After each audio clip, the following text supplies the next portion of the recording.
Et salut les gens, on se retrouve aujourd'hui pour une nouvelle vidéo où on va hacker une petite bécane qu'on peut trouver sur Vulnub. Donc cette bécane s'appelle InfoSec Prep OSCP. Donc c'est une machine de 2020, elle est assez récente, hein, et c'est une machine qui a été créée en fait pour le Discord de l'InfoSec, pour la préparation, et du coup c'est une machine assez intéressante. Vous allez voir que la vidéo risque d'être un petit peu courte parce que l'exploit que j'ai pu trouver, du coup ça va être assez rapide, hein, on n'aura pas besoin d'y passer une demi-heure. Et donc le but, comme d'habitude, c'est d'avoir le root de la bécane et de trouver le flag.txt, ce qui devrait pas être très très dur. La petite différence, c'est que quand vous démarrez cette machine, en fait, elle vous donne directement l'adresse IP. Mais on va quand même aller vérifier par nous-mêmes.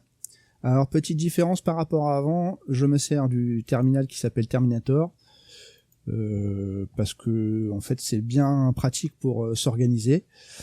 Donc on va commencer tout de suite, on va faire un petit sudo arpscan pour trouver l'adresse de la bécane qu'on va craquer, hein. Hop, on envoie le mot de passe et voilà, l'adresse est ici, 192 168 232 159. Ok, alors petite différence aussi, cette fois-ci pour prendre la prise de notes, je vous montre Cherry Tree, donc qui est de base dans Kali Linux, hein, c'est très très pratique pour de la prise de notes.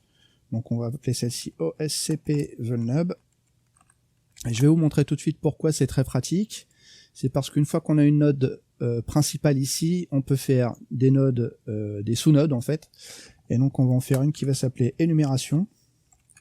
Voilà. Et une fois qu'on a fait celle-ci, par exemple, si on veut faire spécifiquement pour, je ne sais pas moi, pour Nmap, on peut faire une sous-node pour Nmap, et puis après on peut faire une sous-node pour GoBuster. Voilà. Donc déjà on sait qu'on va envoyer ces deux commandes. Hop, celle-ci, je me suis trompé, on enlève le GoBuster et on va bien la mettre sous énumération, et on a subnode GoBusters. Voilà. Donc, on va commencer, hein, on va commencer l'énumération ensemble. Alors, on va envoyer un petit sudo nmap, on va faire un scan scene, hein, donc S pour rester un petit peu plus discret. Donc le principe c'est que ça renvoie pas complètement les requêtes DNS, hein, donc c'est plus rapide, plus discret. On va faire quand même un grand A. Alors ça va nous permettre d'approfondir un peu la recherche, de chercher les services qui tournent, les numéros de services, les numéros les versions, ce genre de choses. Et on envoie tout de suite, hop, 168, 232, 159, et c'est parti. Et c'est parti quand on aura mis le code. Voilà. Ici, on va faire un petit clear, et on va envoyer un GoBuster. Alors, GoBuster, on a dit, on va chercher en fait les dossiers qui correspondent, enfin les pages internet qu'on pourrait aller visiter, hein, donc 192, 168, 232, 159, le Nmap a déjà terminé de ce côté, ça a été rapide, hein. Et on va se servir d'un word list, hein, pour le GoBuster, qui je le rappelle est un brute force, donc on a besoin d'un word list. On va se servir de celle qui est sur user, share, dirb, ou vous pouvez vous servir aussi d'une liste qui serait sur seclist ou ce genre de choses, mais là on va pas s'embêter, on va aller chercher une liste assez commune, hein. Hop, voilà. Alors sur le Nmap, qu'est-ce qu'on a? On a un port 22 et un port 80, donc le port 22 SSH, OpenSSH 8.2P1, ok, on va noter tout ça, hein, et un port 80, donc HTTP, Apache HTTPD 2.4.41, avec un robot.txt, et on voit ici un /secret.txt, c'est intéressant, et on voit que ça tourne sous WordPress 5.4.2, donc éventuellement on pourra avoir des exploits à chercher là-dessus, hein, on verra ça après, parce que pour l'instant, on note. Alors je me répète, hein, assez souvent, vous m'entendez dire notez bien, mais faut penser que si jamais vous ne notez pas correctement les informations que vous récupérez et qu'il se passe quoi que ce soit pendant que vous bossez, eh ben vous pouvez perdre beaucoup d'informations. Et puis là je parle d'expérience parce que du coup ça m'est arrivé de bosser sur une bécane dernièrement sur Axobox notamment, et la machine d'Axobox, j'ai perdu la connexion, enfin tout a déconné, et du coup ben, j'avais perdu beaucoup d'infos, j'ai été obligé de recommencer. Donc ne faites pas les mêmes erreurs que moi, notez correctement. Et ensuite, qu'est-ce qu'on a de ce côté-là? Donc on a le GoBuster qui nous trouve un robot.txt et WordPress admin. Donc on va noter tout ça aussi. CTRL-C. Hop. On note ça. Voilà, c'est noté. Bon, une fois qu'on a fait ça, j'ai envie de dire, on va déjà nettoyer. J'aime bien quand c'est propre. Voilà. Et on va aller tout de suite voir l'adresse 168.232.159. Alors c'est un site qui est intéressant. Quand on fait de l'énumération, j'aurais de cesse de vous répéter sans arrêt, lisez bien, passez du temps. C'est pas du temps perdu, hein. Il y a plein d'informations un petit peu partout. Et surtout, il y a une information qui pourrait vous échapper. Si vous pensez que c'est pas très intéressant ce qui est écrit, c'est que ma foi ici, il y a marqué que le seul utilisateur de cette box s'appelle OSCP. Alors ça, c'est quand même une information importante. Parce que si jamais on commence à faire de l'énumération et que on s'aperçoit que ben il y a pas d'autre utilisateur qui est possible de trouver, eh ben là c'est directement indiqué. Hop, OSCP. Donc ça c'est noté. Qu'est-ce qu'on peut faire à partir de là? Ah ben, on va aller voir le robots.txt. Robots.txt qui nous donne secret.txt. Ah ben, on va aller voir ça tout de suite. Secret.txt. Qu'est-ce qu'on a là? Voilà, une belle série, c'est bien crypté. Alors, la première chose à laquelle j'ai pensé, c'est que c'était une base 64. Mais peut-être que je me trompe. Dans le doute, de toute façon, qu'est-ce qu'on fait? Ouais, je vous entends d'ici. On note. Donc on va, on va l'appeler code. On le note ici. Et alors, on peut faire une ligne de commande, hein, évidemment, sous Kali pour une base 64, mais je voulais juste vous montrer un petit site qui est très sympa. Certains d'entre vous doivent connaître. Hein. Je mettrai l'adresse en description de la vidéo. Et donc, je viens mettre sur Cyberchef, je viens mettre paste. Donc, on a l'input ici, donc là où on met notre code, l'output. Et ici, vous avez plein de formats différents. Donc, on va chercher from base 64, donc depuis la base 64. Et immédiatement, il vient décoder. Et donc, on sait qu'on est bien tombé, puisque on voit ici, dans un bon anglais, begin OpenSSH private key. Donc, on est bon là.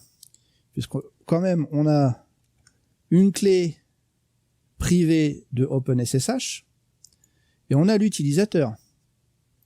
Donc on va noter ça, au cas où il arrive une misère. On prie pour qu'il n'arrive pas de misère, évidemment. Donc, comment on va faire? Alors, je vous montre comment moi je fais. J'ouvre, alors ça c'est Mousepad, hein, mais vous pouvez ouvrir n'importe quel éditeur, il n'y a pas de problème. On paste. Celle-ci, je vais l'enregistrer ici, hein. On va l'appeler key, on s'embête pas. Hein. Voilà. Et on va l'essayer tout de suite. Alors, de mémoire, ça ne va pas fonctionner immédiatement, mais on va essayer quand même. OSCP @92.168.232.159, et donc on a la clé déjà, donc c'est -i. Alors par contre, ça y est, j'ai déjà oublié où elle se situe. Donc oui, j'ai une interface graphique dont je me sers de temps en temps pour retrouver des fichiers. On n'est pas noob pour rien, hein, donc ça permet quand même de se repérer parfois facilement. Donc je copie, je retourne ici, hop, paste, donc elle est bien ici même, on envoie, et donc il me dit que ce n'est pas bon. Alors il me dit que c'est parce que la clé ne doit pas être accessible par d'autres. Si je la réessaye, on va réessayer, ça ne marche pas. Alors je me suis servi en fait d'un petit logiciel, enfin du moins d'un petit outil qui s'appelle Putty. PUTTY, et je vous mettrai la ligne de commande en description si vous ne l'avez pas déjà. En fait, je vais passer je vais changer de format en fait cette clé. Donc pour ce faire, PuTTY, ok. Du coup, elle se trouve ici, voilà. Et alors, on va la passer en format private OpenSSH, et l'output, on va l'appeler key1. Voilà. Et on va essayer la commande cette fois-ci. Et on est bon. Alors là, on est bon. Ça, c'est pas mal, hein. Ça a été assez vite quand même. Donc, on a un shell directement dans la bécane. Alors, qui sommes-nous? On est OSCP, hein. Où sommes-nous? Voilà, home OSCP. Alors, évidemment, on peut essayer directement d'aller voir si on a accès aux routes. Mais bon, on se doute bien que non, hein. Alors, c'est là que l'énumération est importante. J'ai passé beaucoup de temps, j'ai été chercher un petit peu partout, tous les fichiers qui traînaient, tout ce qu'il y avait un petit peu partout. Et en fait, je me suis dit, on va essayer de refaire le même exploit que la dernière fois, c'est-à-dire de trouver un fichier SUID, c'est-à-dire qui serait la propriété du root, mais qu'on pourrait utiliser n'étant pas root parce qu'on aurait une autorisation spécifique. Donc du coup, pour ça, c'est pas bien compliqué. On va utiliser la même commande que la dernière fois, à savoir find, avec une permission on va dire 4000. Voilà. En type, on va faire F, c'est-à-dire les fichiers communs, hein, qui ne changent rien, quoi. Hop. Et on va faire, comme la dernière fois, c'était dev nul, si je ne me trompe. Voilà. Et ici, on a toute une série qui sort. Voilà. Donc il y a des choses qui sont très intéressantes, hein. Certains d'entre vous verront des choses peut-être que moi je n'ai pas vu. Moi, ce qui m'avait percuté, c'était ça, le bash qui est là. Donc je vais vous montrer quelque chose, je vais vous montrer un petit site qui est assez sympa, certains d'entre vous doivent connaître aussi, hop, qui s'appelle Get the Fuck Out Beans, donc GTFO Beans. Je mettrai le lien dans la description de la vidéo, et c'est pas compliqué pour s'en servir, hein. Donc j'ai un SUID qui est là. Et je viens sélectionner bash, qui est ici même, ok, en SUID, et donc il me dit que .bash-p. Donc avec un .bash-p, je pourrais éventuellement faire un escalade privilege, c'est-à-dire passer d'un simple shell à un shell root. Alors on va essayer ça tout de suite, on va aller sur le bin pour voir déjà, hop, on va là, et si on fait un .bash -p, et qu'on fait id, et voilà. C'est quand même bien fait cette histoire. Donc maintenant qu'on est là, est-ce qu'on peut aller sur le route? On peut. Qu'est-ce qu'on a sur le route? On a quelque chose de très très bien, hein. Regardez-moi ça. On a le flag ici. C'est beau ça, hein.